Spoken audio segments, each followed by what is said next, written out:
பிரியமானவர்களே, இயேசு கிறிஸ்துவின் நாமத்தில் உங்களுக்கு அன்பின் வாழ்த்துக்கள். இந்த இடம் ரொம்ப அழகா இருக்குல்ல? நான் சொன்னேன் பார்த்தீங்களா, ஆஸ்திரேலியாவில் அடலைடு என்கிற ஒரு பட்டணத்தில் உள்ள கடல் கரை பகுதி. இங்கே இந்த கடல் உள்ள வரைக்கும் போவதற்கு இந்த மாதிரி ஒரு பிரிட்ஜ் அமைச்சிருக்கிறாங்க. நிறைய பேர் இங்கிருந்து வாக்கிங்லாம் வர்றாங்க. பார்க்கறதுக்கு ரொம்ப அழகாக இருக்கிறது. இந்த கடல் அலைகள் வருகிறதை பார்க்க பார்க்க மனதுக்கு ரொம்ப சந்தோஷம் இல்லை?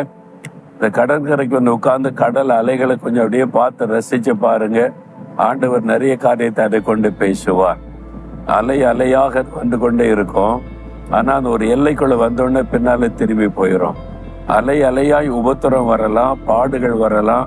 அந்த எல்லை வரைக்கும் தான் வரும், உங்களை டச் பண்ணாது, அது திரும்பி போயிடும். அதுக்கு ஒரு எல்லை ஆண்டவர் குறித்திருக்கிறார். அதே மாதிரி தான் அலை அலையா பிரச்சனை வரும், அலை அலையா போராட்டம் வரும். இவளுக்கு மேல வராத, என் பிள்ளையை தொடாதன்னு கர்த்தர் எல்லை குறிச்சிருக்கிறார். அதனால பயப்படாதங்க. எதுக்கு பயப்படுறீங்க? தைரியமா இருங்க, சந்தோஷமா இருங்க. ஏன் தெரியுமா? நாகம் 1:15 ஆண்டவர் சொல்லுகிறார், துஷ்டன் உன் வழியாய் கடந்து வருவதில்லை, அவன் முழுவதும் சங்கரிக்கப்பட்டான். துஷ்டன் என்று யாரை ஆண்டவர் சொல்லுகிறார்? பிசாசு, சத்துரு, நம்முடைய எதிராளியாகிய சாத்தான்.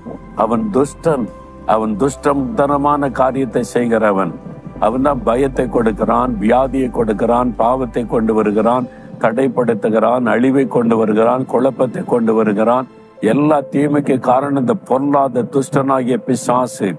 அவனை சிலுவையில இயேசு வெற்றி சிறந்து விட்டார். அவனுடைய கிரியைகளை அழித்து விட்டார், காலின்களை மிதித்து விட்டார்.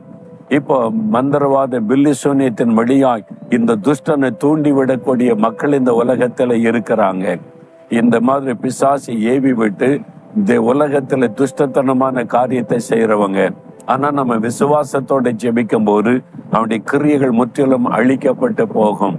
அப்ப நீங்க விசுவாசத்தோட இயேசுவின் நாமத்தை சொல்லி இயேசுவின் ரத்தத்தை தெளித்து ஜெபிக்கும் போது அவனுடைய கிரியைகள் அழிக்கப்படும். அதான் வசனம் சொல்லுகிறது, அவன் முழுவதும் சங்கரிக்கப்பட்டான். இயேசு கிறிஸ்துவின் நாமத்தில் சங்காரம் பண்ணப்பட்டான். இயேசு சிலுவையில ரத்த சிந்தி ஜெயித்த பொழுது அவனுடைய கிரியை அழிக்கப்பட்டது.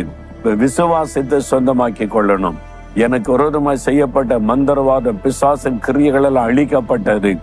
இனி என் வழி அவன் கடந்து வர முடியாது. இயேசுவே உமக்கு ஸ்தோத்திரம். பொல்லாத துஷ்டனை, பொல்லாத பிசாசே, நீ சங்கரிக்கப்பட்டவன். இயேசுவினால் நீ காலின்களை நசுக்கப்பட்டவன். என் குடும்பத்துக்குள்ள என் வாழ்க்கையில நுழைய உனக்கு அதிகாரம் இல்லை. நீ என் வாழ்க்கையில பிரவேசிக்க முடியாது, என் வீட்டுக்குள்ளே நுழைய முடியாது, என் காரியத்திலே தலையிட முடியாது. நீ சங்கரிக்கப்பட்ட போனவன். இனி என் வழியில நீ வர முடியாது என்று ஸ்தோத்திரம் பண்ணி ஜெபிச்சு பாருங்க. பிசாசு ஓடி போவான், விலகி போவான். அற்புதங்களை காண்பு. அனுதினம் அதை செய்யணும். நான் தினந்தோறும் அதை செய்கிறேன். பொல்லாத துஷ்டனை, பொல்லாத சாத்தானை, நான் இயேசுவுக்கு சொந்தம். என் இயேசு உன்னை ஜெயித்து விட்டார், எனக்கு ஜெயம் கொடுத்து விட்டார். என் வழியில நீ வர முடியாது, என்னை ஜெயிக்க முடியாது. என்னை தினமும் ஜெபிக்க ஜெபிக்க ஜெபிக்க அந்த தினமும் வெற்றி தான். இன்னைக்கு சொல்லுங்க, எதுக்கு பயந்துகிட்டு இருக்கிறீங்க?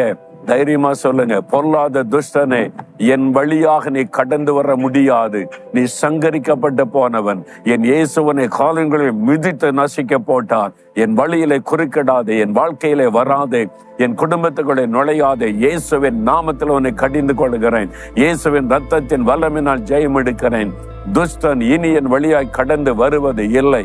இயேசுவின் நாமத்தில் ஆமேன், ஆமேன்.